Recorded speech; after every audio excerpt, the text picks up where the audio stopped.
2368 का प्रातः क्लास चल रहा था। दूसरे पेज की आज में बात चल रही थी जन्म बाई जन्म कब से, जब से कि पाप होते आए हैं, विकर्म शुरू होते हैं। पहले तो तुम आदि सनातन देवी देवता धर्म में ही आते हो।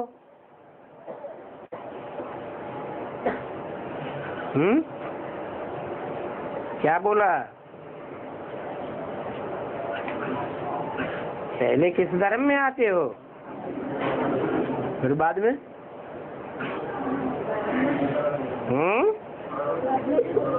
और धर्मों में कन्वर्ट हो जाते हो। सब कन्वर्ट हो जाते हो क्या? हैं? कोई बचे हैं? कोई बचते हैं जो दूसरे धर्म में नहीं जाते हैं? हैं? सूर्यवंशी बचते हैं। सूर्यवंशियों की तो बात ही छोड़ो। भगवान आकर जिस सूर्य को ज्ञान देता है, वो सूर्य और धर्मों का राज्य का फाउंडेशन लगाता है, तो वहां जन्म लेता है या नहीं लेता है? तो क्या कहेंगे? कन्वर्ट ही होता है ना? नहीं होता है? हैं? हाँ, कन्वर्सन उसे कहा जाता है कि कोई एक कुल में जन्म ले और फिर उस कुल की लाज न रखे और दूसरे कुल में कन्वर्ट हो जाए, दूसरे धर्म में कन्वर्ट हो जाए, मातृभूमि की भी लाज न रखे।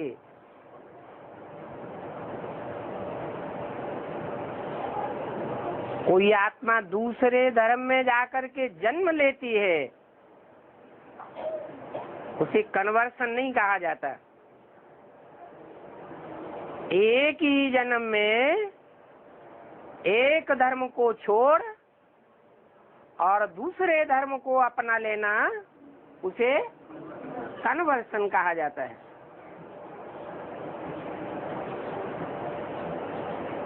वो विशेष आत्माएं धर्म में इतनी पक्की होती हैं कि बच्चा कन्वर्ट हो जाता है, प्रपौत्र कन्वर्ट हो जाता है, बल कन्वर्ट हो जाए, लेकिन अपने धर्म को नहीं छोड़ती।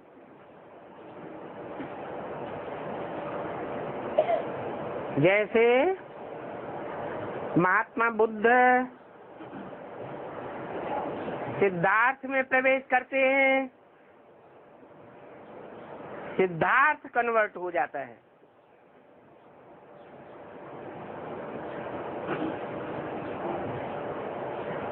सनातन धर्म की बातों को छोड़कर, सिद्धांतों को छोड़कर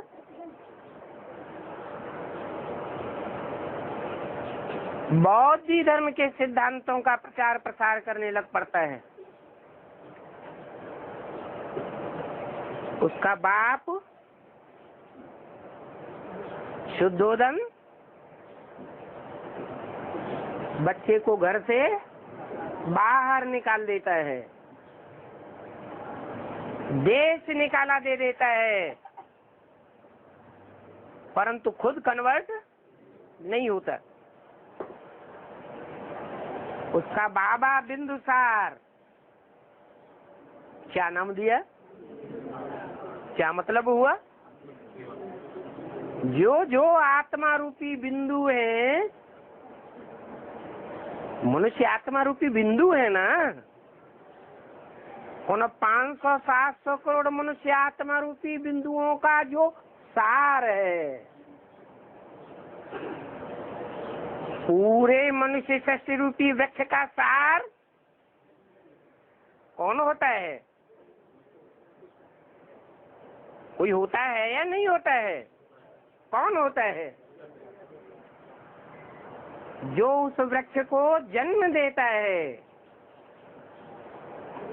आदि पिता, वो हुआ मनुष्य सृष्टि रूपी वृक्ष का सार। उसका नाम दिया बिंदुसार। बाप है या बाबा है? बाप है। सिद्धार्थ का जो कन्वर्ट हो गया, उसका बाप हुआ या बाबा हुआ? बाबा हुआ।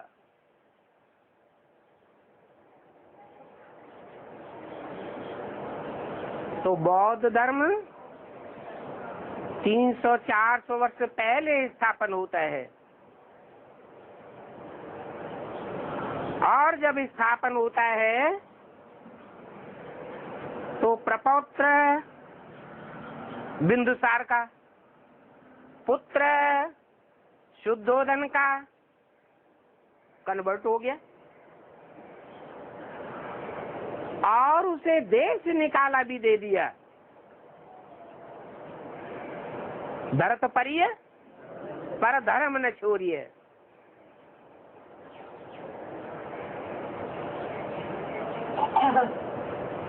बच्चे को देश निकाला मिल जाता है, धर्म के ऊपर आरूढ़ रहते हैं। बच्चा देश विदेश में जाकर के नाम कमाता है।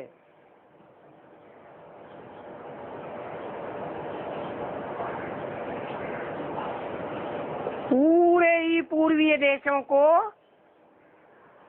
अपनी बातों से अवगत कराता है।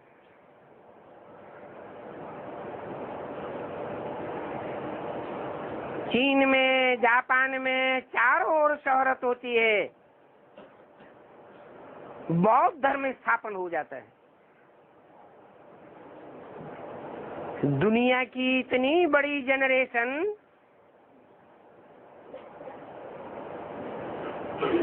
उस सिद्धार्थ के पीछे जैसे कि पागल हो जाती है।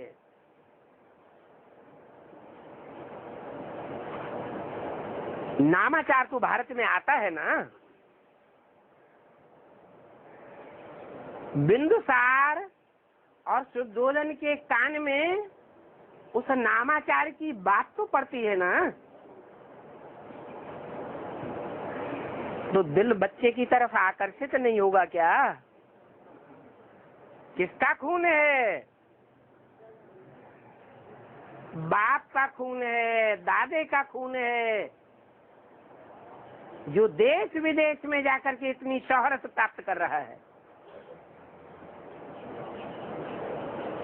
तो बच्चे की तरफ दिल भागेगी या नहीं भागेगी? भागती है। सारा जीवन उस बच्चे की तरफ दिल भागती है, लेकिन धर्म को नहीं छोड़ते, क्योंकि सनातन धर्म का नियम है धरत परिय पर धर्म न छोड़िए। जो गीता में लिखा है, सधर्मे निधनम से पर धर्मो भयावह। अब सारा जीवन बुद्धि उस बच्चे की तरफ जाती रही तो अंत मते तो गते तो जरूर होगी। हाँ, संकल्पों में जितनी जास्ती तीव्रता होती है उतनी जल्दी वो संकल्प सिद्ध हो जाते हैं, और संकल्पों में जितना धीमापन होता है उतना देर में सिद्ध होते हैं। तो वो अंतमते सुगते 300-400 वर्षों के बाद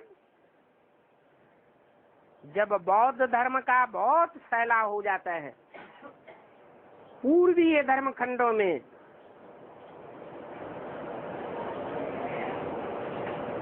तो बाबा और बाप दोनों ही सन्नद्ध होते हैं बौद्ध धर्म में राजाई की स्थापना के लिए, क्योंकि बाप ही राजाई देता है, ग्रैंडफादर की राजाई जरूर मिलती है। और वो आत्माएं शरीर छोड़ने के बाद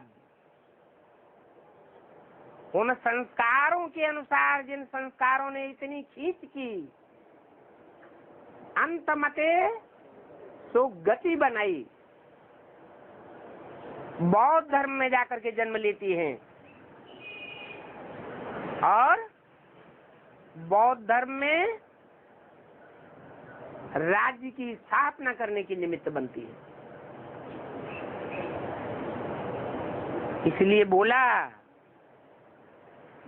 कि पहले तो तुम आदि सनातन देवी देवता धर्म में ही आते हो,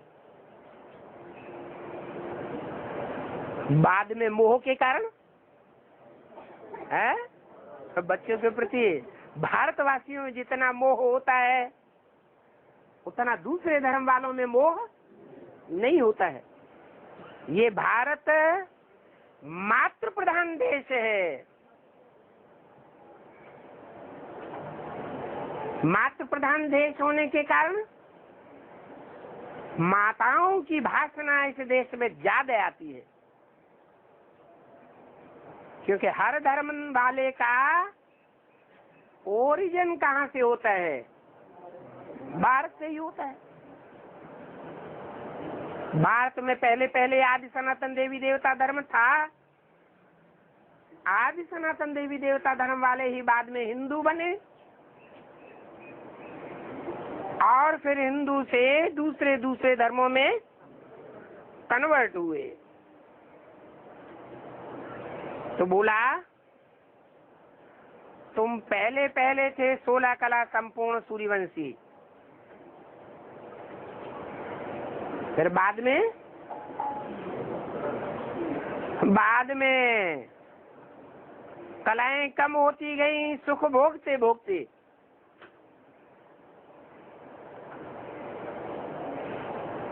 और धर्मों में कोई जन्म लेकर के चले गए और कोई उसी जन्म में कन्वर्ट हो गए। तो कच्ची आत्माएं किन्हें कहें और अपने धर्म की पक्की आत्माएं किन्हें कहें? जो उसी जन्म में कन्वर्ट हो जाते हैं वो है कच्ची आत्माएं, और जो मोह के कारण उस जन्म में तो कन्वर्ट नहीं होते, धर्म को नहीं छोड़ते, लेकिन आत्मा का खिंचाव होने के कारण अगले जन्मों में उन धर्मों में जाकर के जन्म लेते हैं। वो भी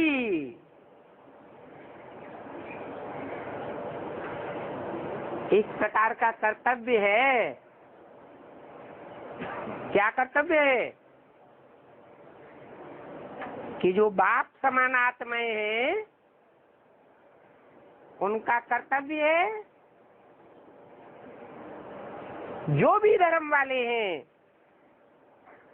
उन सब के बाप है ना। कौन? सूर्यवंशी। तो उनके हिस्से का राजाई का वर्षा उन आत्माओं के द्वारा मिलता है।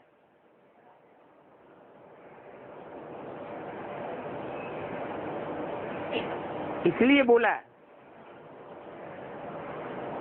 कि तुम पहले 16 कला सूर्यवंशी थे, फिर तुम्हारी चंद्रवंशी में 2 कलाएं कम हो जाती हैं, फिर धीरे धीरे कला कम होते होते कलयुग अंत में बिल्कुल कलाहीन हो जाते हैं।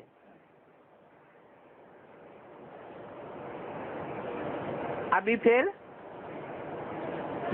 16 कला संपूर्ण कैसे बनेंगे?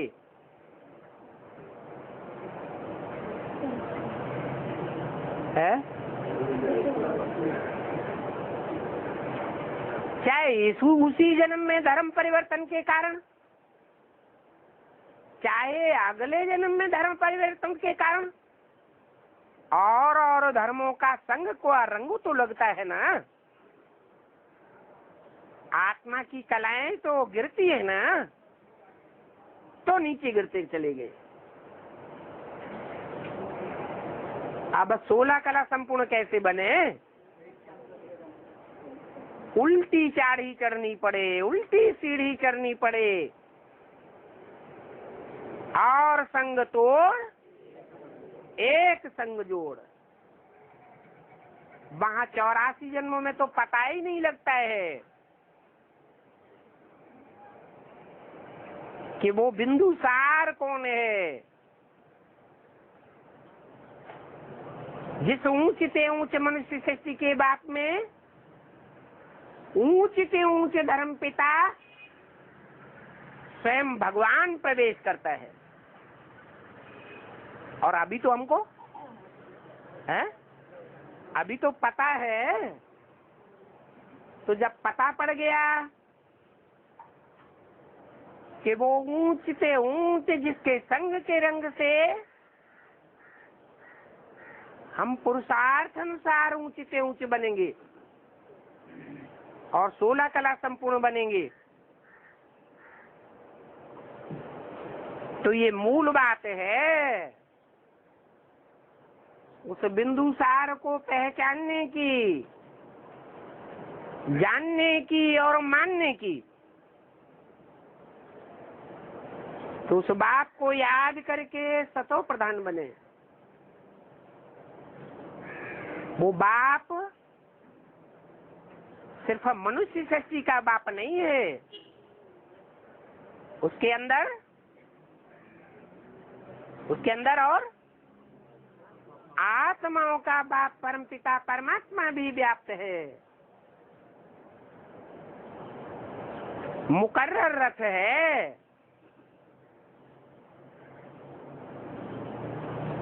तो हम सतो प्रधान जरूर बनेंगे।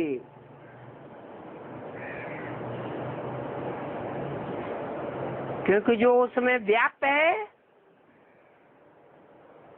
मुकर्रर रूप से प्रवेश है, वो एवर प्योर है, सदा शिव है, सदा ही सत्य है। कोई भी परिस्थिति में, कोई भी समस्या में, कोई भी देश में, कोई भी मनुष्यों के हुजूम के बीच में वो असत्य कभी भी नहीं बन सकता। कौन? जो सदा शिव है। इसलिए बोला जैसे कल पहले तुम सतो प्रधान बने थे, माम एकम याद करके, ऐसे ही अभी भी तुम सतो प्रधान बन जाएंगे। और दूसरे कोई सतो प्रधान नहीं बनेंगे। जो कल पहले माम एकम याद करके सतो प्रधान बने थे, वो ही सतो प्रधान बनेंगे। एक का भी फर्क नहीं पड़ेगा। आते रहेंगे, सतो प्रधान बनने वाले कहाँ आते रहेंगे? बाप के पास आते रहेंगे, पहचानते रहेंगे और याद करते रहेंगे, सतो प्रधान बन जाते हैं। तो जो सतो वाले होते हैं वो सतो में ही रह जाते हैं। नंबरवार तो होते हैं ना। फिर ड्रामा जैसे आए हैं ड्रामा अनुसार ही आवेंगे, आकर के जन्म लेंगे। तो देखो ये ड्रामा कितना विचित्र बना हुआ है। इस ड्रामा को अच्छी रीति जानने के लिए भी कितनी समझ चाहिए, परंतु जो पत्थर बुद्धि है वो समझ नहीं सकते हैं। अरे पत्थर बुद्धि को पारस बुद्धि बनाने वाला नहीं आया हुआ है क्या? आया हुआ है तो समझ सकते हैं ना। है? ऐसे क्यों कह दिया नहीं समझ सकते हैं पत्थर बुद्धि? है पत्थर बुद्धि भी अगर पारस का संग करेंगे तब ही तो समझेंगे, नहीं करेंगे तो नहीं बनेंगे, क्योंकि समझते नहीं है। पत्थर बुद्धि ही माना मोटी बुद्धि।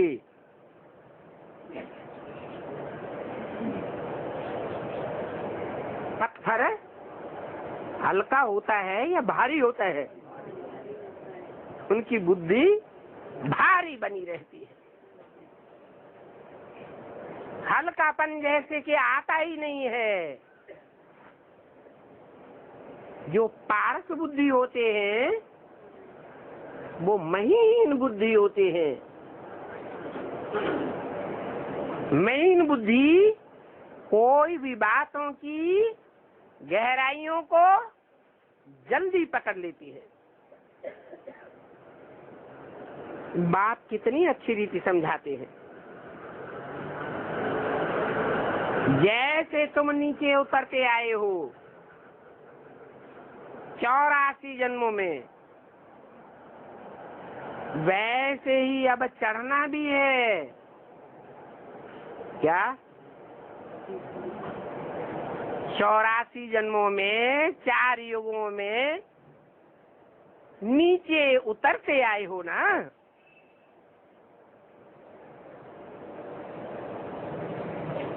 सतो प्रधान युग में धीरे धीरे नीचे उतरे,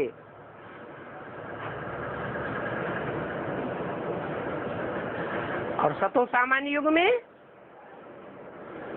और तेजी से नीचे उतरे। सतयुग में 1200 वर्षों में 2 कला नीचे उतरे, और त्रेता में उन्हीं 1200 वर्षों में कितना नीचे उतर गए? 3 गुना नीचे उतर गए। फिर द्वापर में नीचे उतरने की गति और तीव्र हो गई। 1200 वर्षों में 8 कलाएं कोई कोई की चट हो गई।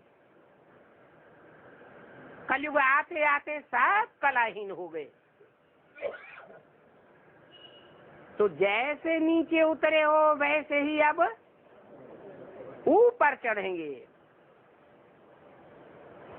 तो कौन से युग की सीढ़ी चढ़ने में जास्ती कठिनाई आएगी?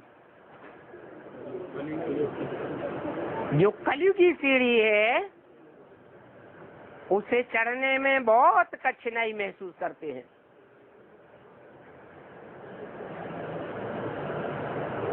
फिर भी बाप कहते हैं अभी समय तो पड़ा हुआ है। ये भी जानते हैं कि नंबरवार ही पास होंगे, फिर नंबरवार ही उतरेंगे। तुम्हारी अहम ऑब्जेक्ट तो है सतो प्रधान बनने की, तुम्हारी और धर्म वालों की ये अहम ऑब्जेक्ट नहीं है। उनकी क्या अहम ऑब्जेक्ट होगी? है वो सतो प्रधान लक्ष्मी नारायण जैसा बनने की उनकी अहम ऑब्जेक्ट नहीं होगी। उनका सिंबल लक्ष्मी नारायण नहीं हो सकते।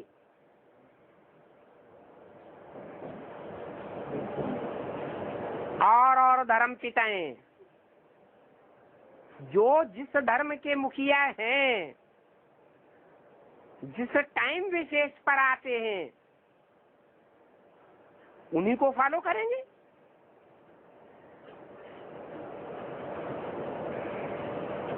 ये तो नहीं कह सकते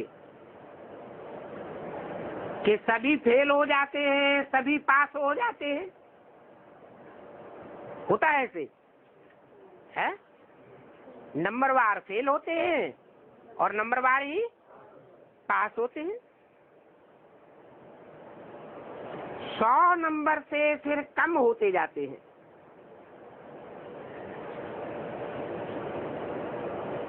ये 100 नंबर पक्का सतो प्रधान कहेंगे। फिर भी फेल पास नंबरवार ही होते हैं। इसलिए बहुत पुरुषार्थ करना है। इस पुरुषार्थ में ही फेल होते हैं। इस पुरुषार्थ में हैं? कौन से पुरुषार्थ में फेल होते हैं? हैं? अरे सतो प्रधान बनने के पुरुषार्थ में ही फेल होते हैं।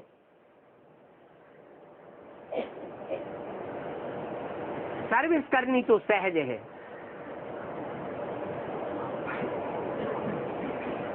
जितना समझेंगे उतना दूसरों को समझा ही सकेंगे। म्यूजियम में किस रीति पढ़ाते हैं? म्यूजियम में उनकी पढ़ाई को देखने से पढ़ाने के तौर तरीके को देख करके पता पड़ जाता है कि इन्होंने कितनी पढ़ाई पढ़ी है। कौन से म्यूजियम की बात है?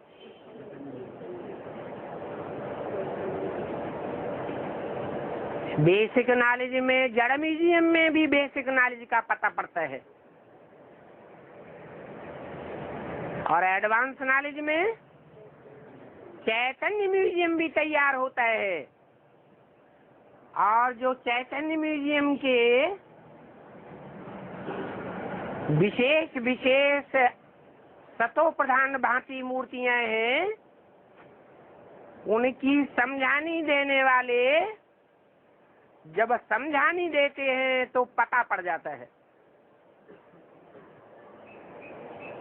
कि इनके अंदर उन सतो प्रधान मूर्तियों के प्रति कितनी श्रद्धा है, कितने विश्वास पूर्वक दूसरों के सामने पेश करते हैं।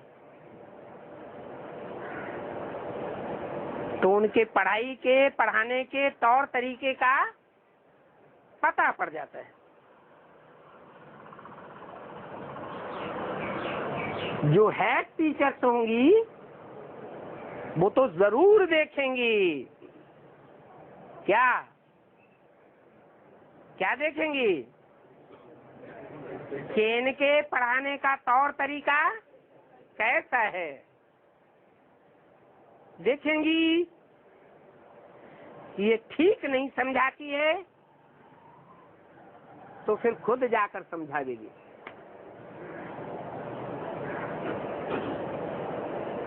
गलत बात समझाने नहीं देगी। अच्छी टीचर होगी तो अच्छों की निंदा सुनेगी? नहीं सुन सकती। आकर के मदद करेगी। एक दो गार्ड ऐसे रखे जाते हैं जो कि देखते रहते हैं कि समझाने वाले ठीक से समझाते हैं या नहीं समझाते हैं। कोई भी कुछ पूछता है तो मुझते तो नहीं है, मुजान में आकर के जवाब तो नहीं देते हैं। ये भी समझते हैं कि सेंटर की सर्विस से प्रदर्शनी में सर्विस अच्छी होती है। कैसे है? फिर तो प्रदर्शनी ही लगानी चाहिए, सेंटर खोलना तो बंद कर देना चाहिए। जबकि प्रदर्शनी में ही अच्छी सर्विस होती है। क्या कहा? हाँ, चैतन्य सेंटर की बात है और चैतन्य प्रदर्शनी की बात है। प्रदर्शनी के जब चलचित्र तैयार हो जाएंगे तो जहाँ भी जाएंगे सर्विस करते रहेंगे। देखने मात्र से ही प्रजा तैयार हो जाएगी, लंबा चौड़ा समझाने की भी दरकार नहीं पड़ेगी। तो सेंटर से प्रदर्शनी में अच्छी सर्विस होती है और प्रदर्शनी से म्यूजियम में अच्छी सर्विस होती है। क्या अंतर है म्यूजियम प्रदर्शनी में? है? म्यूजियम के चित्र स्थायी होते हैं एक स्थान पर, संगठित होकर के एक स्थान का वायुमंडल ऐसा बनावेंगे कि दूर दूर से आत्माएं खिंची हुई एक ही जगह आती रहेंगी। और प्रदर्शनी में है, प्रदर्शनी में चलती फिरती प्रदर्शनी होती है। उन चित्रों में इतनी शक्ति नहीं होती है कि एक जगह बैठ जाएं तो चारों ओर से आत्माएं सतह ही खिंची हुई चली आवे। जो म्यूजियम होता है वो तो अच्छी तरह अपनी शो करता है।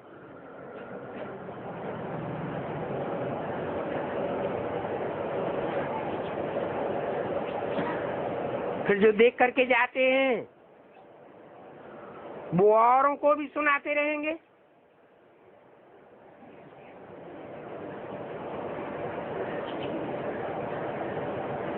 ये पिछाड़ी तक चलता रहेगा। क्या है?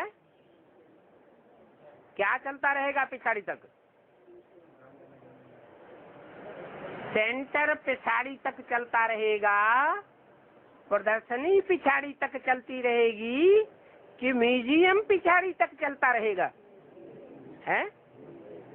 जो म्यूजियम है, म्यूजियम की सेवा अंत तक चलती रहेगी। जड़ म्यूजियम या चैतन्य म्यूजियम? चैतन्य म्यूजियम की सेवा अंत तक चलती रहेगी और ये म्यूजियम नाम भी बदल जाएगा। क्या क्या होगा? म्यूजियम नाम बदल जाएगा। म्यूजियम नाम बदल जाएगा तो क्या हो जाएगा? है? अरे दिमाग में ही नहीं आता।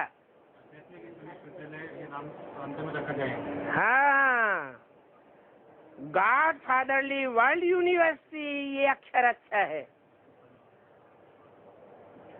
ये नाम रखा जाएगा। कहाँ से शुरुआत होगी?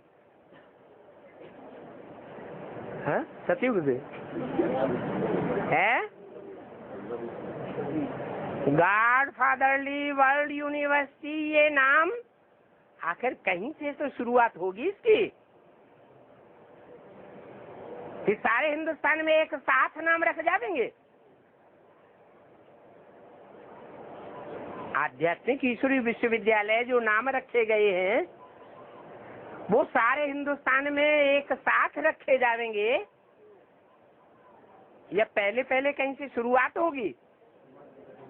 कहाँ से है? शुरुआत होती है बनारस से, या जहाँ ज्ञान का बना बनाया रस तैयार होता है, रगड़ने की दरकार भी नहीं पड़ती। इसमें कोई मनुष्य का नाम नहीं है। जो पहले नाम होता है प्रजापिता ब्रह्मा कुमारी ईश्वरीय विश्वविद्यालय या ब्रह्मा कुमारी ईश्वरीय विश्वविद्यालय, उसमें तो नाम होता है किसका? मनुष्यों का। परंतु इसमें कोई मनुष्य का नाम नहीं होता है। क्या नाम होता है? आध्यात्मिक। आधि माने अंदर, आत्मिक माने आत्मा के अंदर। माने आत्मा के अंदर क्या क्या है, कितने कितने जन्मों का किस किस आत्मा के अंदर कितना कितना पार्ट भरा हुआ है, ये सारी डिटेल अगर कोई को जाने नहीं है तो कहाँ जाना पड़े? आध्यात्मिक ईश्वरीय विश्वविद्यालय में जाना पड़े। ईश्वर आध्यात्म विद्या सिखाने वाला है, वो आत्माओं का बाप है, देहधारियों का बाप नहीं है।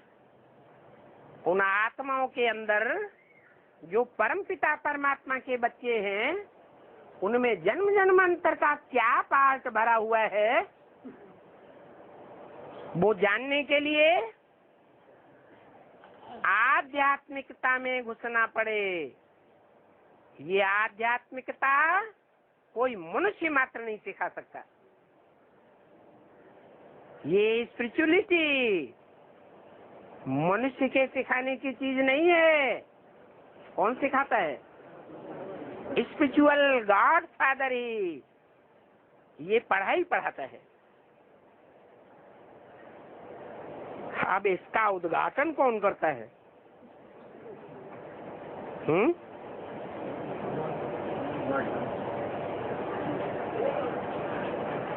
एक होता है उद्घाटन करना, है? पहले उद्घाटन होता है, बाद में स्थापना होती है। तो उद्घाटन कौन करता है? बाप ने इसका उद्घाटन किया।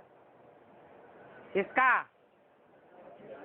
आध्यात्मिक ईश्वरीय विश्वविद्यालय का ये बाप की पहचान है। क्या? और कोई इसका उद्घाटन नहीं कर सकता। 500-700 करोड़ मनुष्यों में कोई भी आध्यात्मिक ईश्वरीय विश्वविद्यालय का उद्घाटन नहीं कर सकता। क्यों? ताकत ही नहीं। क्यों ताकत नहीं? सभी तो आत्मा है। क्योंकि आध्यात्मिक ईश्वरीय विश्वविद्यालय का उद्घाटन वो ही कर सकता है जो आत्मा के अंदर प्रवेश करने की ताकत रखता हो। हर प्रकार की आत्मा के अंदर तह तक प्रवेश करने की ताकत रखता हो।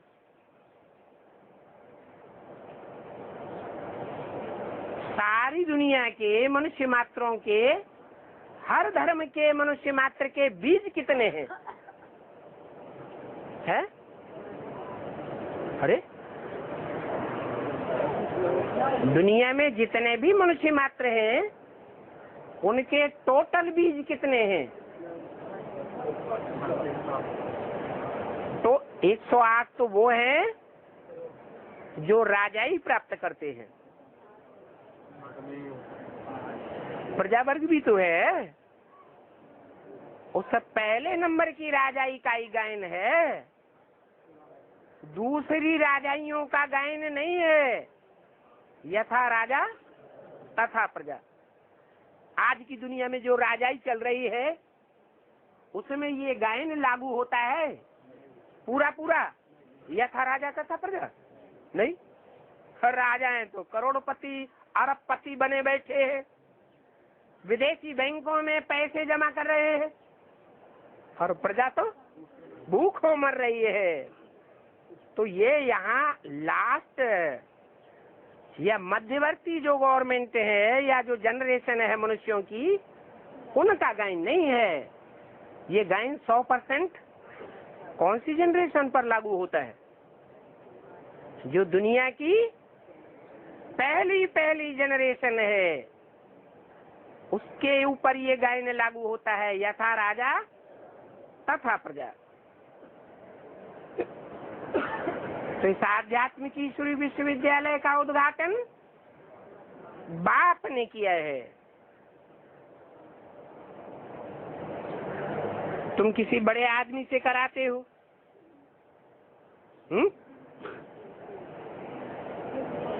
तो बड़ा नाम होने के कारण समझते हो कि बहुत लोग आ जाएंगे। तुम ब्राह्मण क्या करते हो? उद्घाटन कराते हो सेंटर का, गीता पाठशाला का, म्यूजियम का या प्रदर्शनी का उद्घाटन कराते हो, तो किससे कराते हो? है दुनियावी तौर से जो बड़े बड़े माने जाते हैं उनके द्वारा उद्घाटन कराते हो। और बाप किसके द्वारा कराते हैं? है बाप माने सुप्रीम सोल। बाप खुद तो कुछ नहीं करता, करता है क्या? करता है, वो तो करता है, लेकिन कराता तो है। तो किसके द्वारा कराता है? जिसके द्वारा कराता है वो साकार होना चाहिए या निराकार होना चाहिए? साकार होना चाहिए। वो भी बेहद मनुष्य शक्ति का बाप है, और वो तब ही प्रत्यक्ष होता है जब उसमें सुप्रीम सोल बाप प्रवेश करते हैं। तो तुम जानते हो एक बड़े आदमी के द्वारा उद्घाटन करावेंगे तो उसको देख करके उसके पूछे पीछे ढेर आ जाएंगे। तो बेहद के बाप की भी क्या युक्ति है? क्या युक्ति है? अरे बेहद का बाप ढेर के ढेरों को बुलाना चाहता है कि नहीं बुलाना चाहता है? किस कैटेगरी के ढेर बुलावेगा? है प्रजा वर्ग की कैटेगरी के ढेर लोगों को बुलावेगा, या जो राजाई लेने वाले हैं दुनिया भर से चुनी हुई आत्माओं में से मुट्ठी भर आत्माएं निकलती हैं। उन मुट्ठी भर आत्माओं को कैसे कलेक्ट किया जाए? उनको कलेक्ट करने के लिए उन राजाओं का भी कौन चाहिए? राजा चाहिए।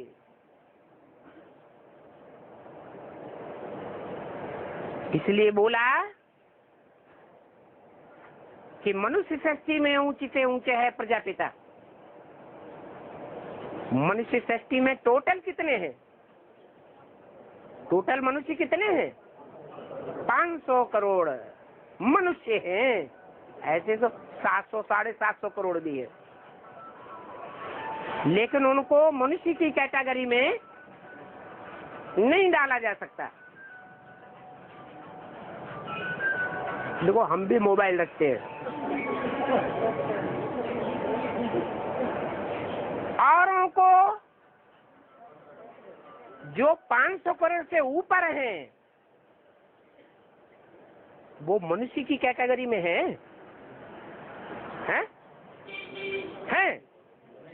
नहीं है। किस कैटेगरी के हैं? वो मनन चिंतन मंथन करने वाली आत्माएं नहीं है। थोड़ा भी मनन चिंतन मंथन नहीं करेंगी।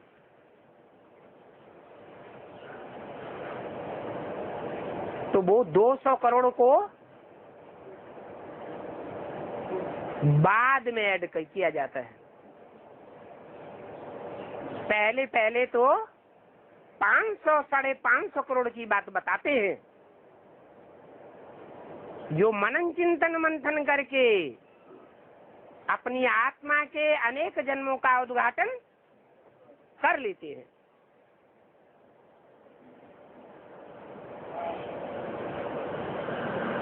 तो ऐसे मनन चिंतन मंथन करने वालों की संख्या 500 करोड़ है। ये सब अपने अनेक जन्मों को जानेंगी, परंतु नंबर बार है। कोई 100% और कोई 1/4% भी नहीं। हाँ, उन मनन चिंतन मंथन करने वाले मनुष्यों का जो एक मुखिया है, उस मुखिया को पकड़ लिया जाए तो उसके पीछे पीछे एक दिन सब मनुष्य आ जाएंगे। ढेर के ढेर मनुष्य हैं।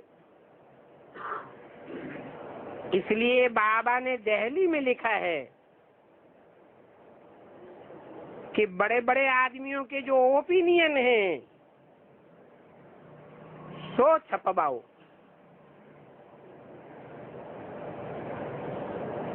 दिल्ली का नाम क्यों लिया? अरे इतनी बड़ी दुनिया में और बड़े बड़े शहर नहीं है क्या? न्यूयॉर्क है, वाशिंगटन है, लंदन है, टोक्यो है, बड़े बड़े शहर हैं। उनका नाम क्यों नहीं लिया? क्योंकि और जितने भी शहर हैं दुनिया के बड़े बड़े महानगर, उन महानगरों में हर धर्म की आत्माओं ने राज्य नहीं किया है।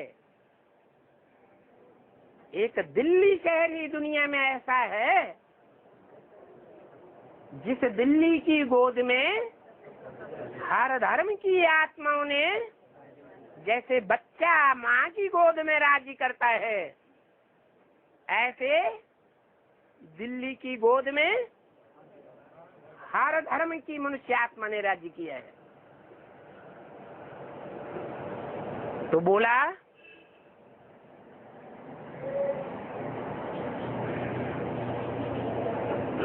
कि दिल्ली में जो बड़े बड़े आदमी हैं उनके ओपिनियन छपवाओ। तो बड़े बड़े आदमी हद की दृष्टि से देखेंगे, देवभान की दृष्टि से देखेंगे तो कलेक्टर होंगे, मिनिस्टर होंगे, डायरेक्टर होंगे। और आत्मिक दृष्टि से देखेंगे तो दुनियावी दृष्टि से बड़े बड़े आदमी होंगे या आध्यात्मिक दृष्टि से बहुत बड़े बड़े आदमी होंगे।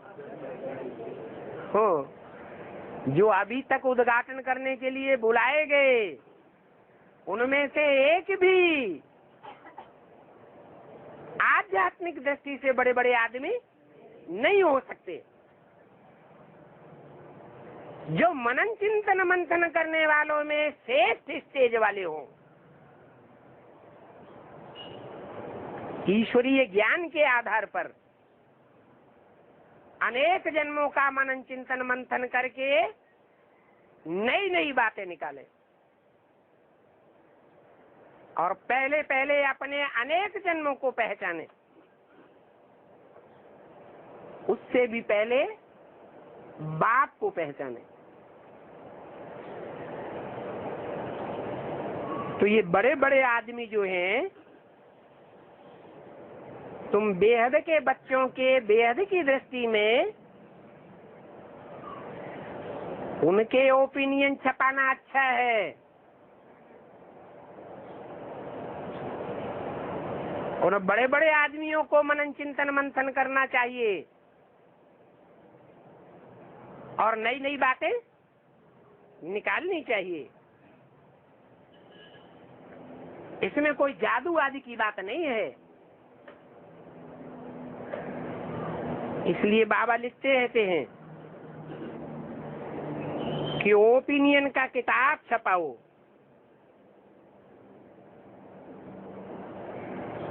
और वो ओपिनियन का किताब यहाँ भी छपाओ।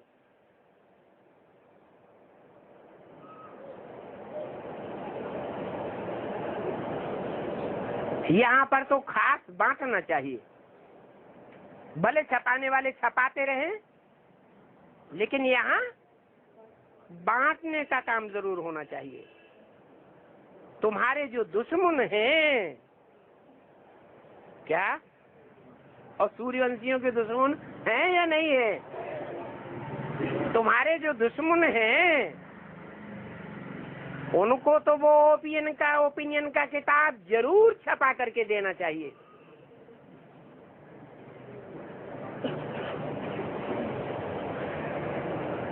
क्योंकि मनुष्य बातें तो बहुत बनाते रहते हैं,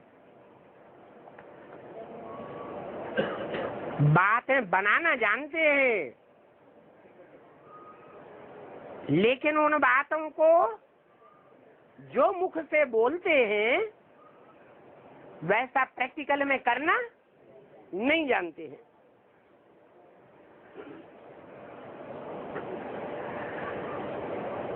आगे के हिसाब से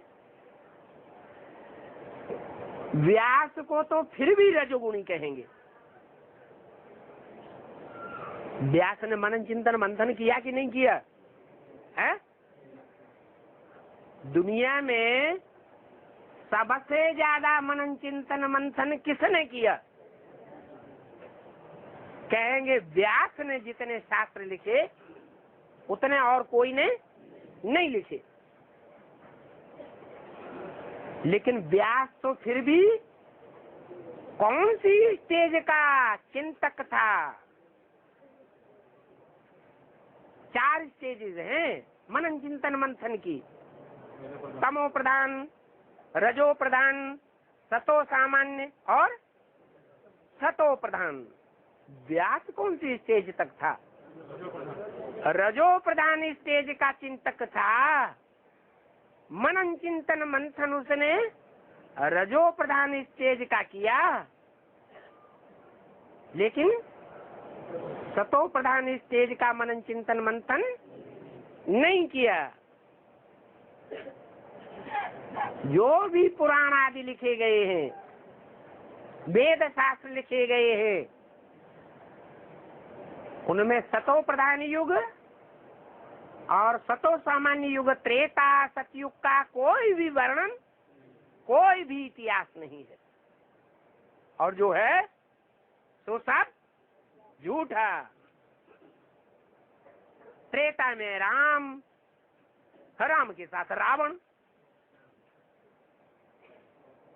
त्रेता में 14 कला संपूर्ण। फिर वहां रावण कहां से आ गया? रावण तमो प्रधान होता है या सतो प्रधान बुद्धि होता है? तो बेविचारी बुद्धि होता है।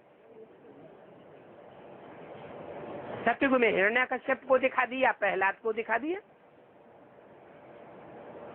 अरे सतयुग में हिरण्याकश्यप जैसे असुर कहां से आवेंगे?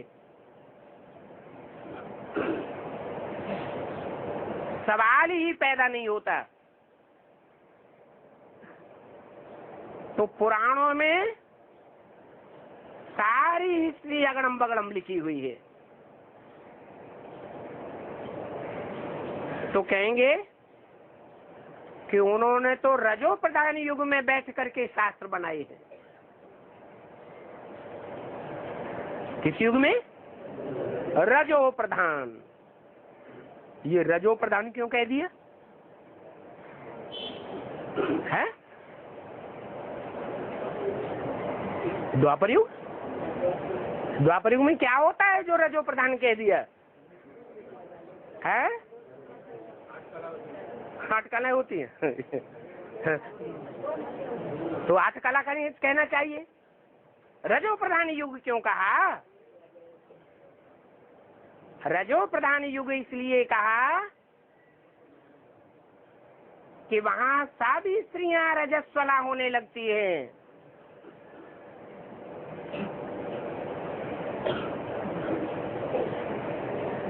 किस कारण होने लगती है? हैं? हाँ, क्योंकि वहां द्वैतवाद आता है। एक सच्चाई होती है और एक के बीच में जब दूसरा घुसता है तो 2 नंबर अच्छा माना जाता है या खराब होगा? ऐसे 2 नंबर का माल है। ये द्वैतवादी युग है, तो रजो प्रधानता का युग कहा जाता है। वहां सात्विकता नहीं हो सकती, सतो सामान्यता भी नहीं होती है। तो बुद्धि जो है कैसी बन जाती है मनुष्यों की? राजसी बुद्धि बन जाती है। क्या? रजो प्रधान बुद्धि बन जाती है। जो भी पुरुष हैं उनकी बुद्धि कहाँ लगती है जाकर के? है? जहां से रज निकलता है वहां बुद्धि अटक जाती है, उससे ऊपर उनकी बुद्धि नहीं जाती। कितने भी शास्त्रवादी हों, कितना भी मनन चिंतन मंथन करने वाले हों, फिर भी उन शास्त्रों में वो राजसी बातें जरूर लगाए देंगे, क्योंकि बुद्धि राजसी बनी पड़ी है। तो व्यास को भी रजोगुणी कहेंगे। उनके शास्त्रों में कोई ऐसा शास्त्र नहीं होगा जो रजो प्रधानता की बातों से दूर हो। रज और वीरी की बातें हर शास्त्र में भरी हुई है। ऐसी बुद्धि हो जाती है मनुष्यों की। उस समय बैठ करके उन्होंने शास्त्र बनाए हैं। सारा दुनिया का माहौल ही ऐसा हो जाता है।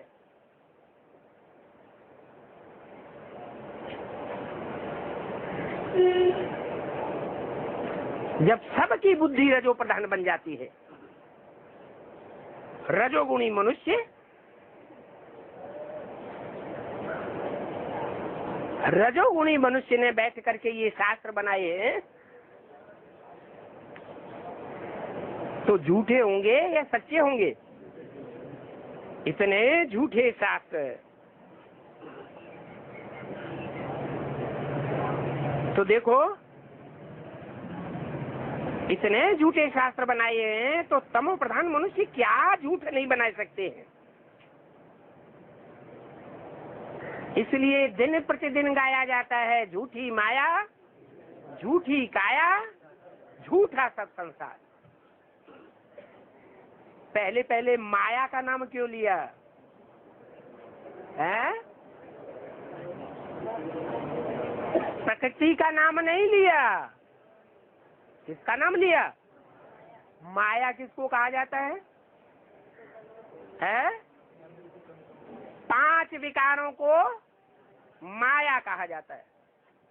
अच्छा, दुनिया के जो 100% 5 विकारी आत्माएं हों, वो माया रावण का रूप नहीं है? हैं?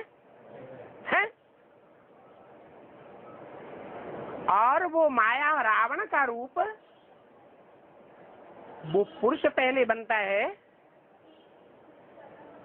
या स्त्री में कमजोरी पहले आती है? है? विकृति पहले किस में आती है? पुरुषों की मनसा में पहले विकृति आती है। प्रकृति रूपी माता तो जड़ बुद्धि होती है, पहचान ही नहीं सकती कि सत्य क्या है और झूठ क्या है, निर्णय नहीं कर सकती। इसलिए दुनिया में जितने भी सत्य असत्य को डिफाइन करने वाले हुए, न्यायाधीश कहो, राजा कहो, वो पुरुष हुए या स्त्रियां हुई? है? पुरुष हुए। फिर भी माया रावण क्यों कहा गया? बाबा रावण माया क्यों नहीं कहते? हाँ? इसलिए कहा गया मां माने नहीं, आया माने आया। क्या ना आया होता तो अच्छा था, क्या नहीं आया होता है? जो माया का ये रूप है वो ना आया होता तो अच्छा है। कौन सा रूप है? देहभान वाला रूप। और देहभान पुरुषों में उतना नहीं होता है जितना स्त्रियों में होता है, इसलिए माया को आगे रखा है। पुरुषों में होता है काम विकार, कामना जागृत हो जाती है। माया रूपिणी देखी और कामना जागृत हुई। तो बोला इस दुनिया में इसलिए गायन चला आ रहा है, झूठ की दुनिया में। क्या? झूठी माया, झूठी काया। ये जो काया भी है ना, वो राम की तरह जो गायन है, मर्यादा पुरुषोत्तम राम,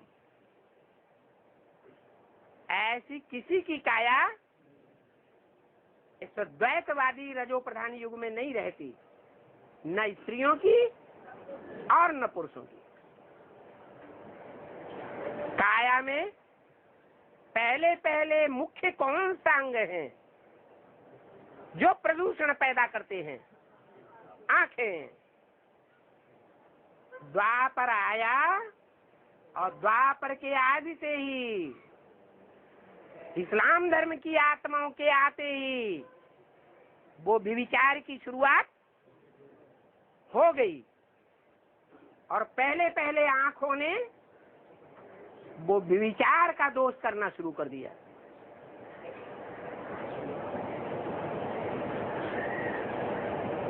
आंखें ज्यादा आकर्षित किसकी होती हैं? स्त्रियों की या पुरुषों की? है? किसकी आंखें ज्यादा आकर्षण करती है? पुरुषों की। स्त्रियां कहेंगी पुरुषों की, पुरुष कहेंगे स्त्रियों की। लेकिन वास्तविकता क्या है? जो स्त्री के अंग है उनमें ज्यादा कोमलता होती है, सौंदर्य होता है, और पुरुषों में इतनी कोमलता और सौंदर्य नहीं होता है, कठोरता होती है। इसलिए उसका नाम ही रखा गया क्या? पुरुष। पुरुष माने कठोर, मनसा से भी कठोर,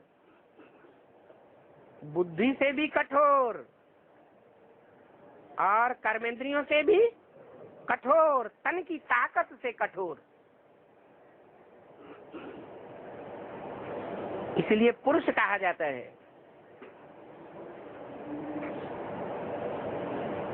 तो बाबा ने बताया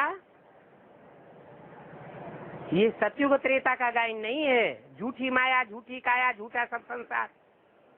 वहाँ काया भी झूठी नहीं होती है। काया मन शरीर, शरीर की कोई भी इंद्रिय, चाहे आंखें ही क्यों न हो, वो भी झूठी नहीं होती। कृष्ण की दृष्टि राधा में डूबती है, राधा की दृष्टि कृष्ण में डूबती है। और एक जन्म नहीं, कितने जन्म की बात है? 21 जन्म की बात। संसारों में वो करप्शन पैदा हो ही नहीं सकता। तो ये झूठी माया, झूठी काया, झूठा सब संसार, इसमें सारी बात आ जाती है। ओम शांति।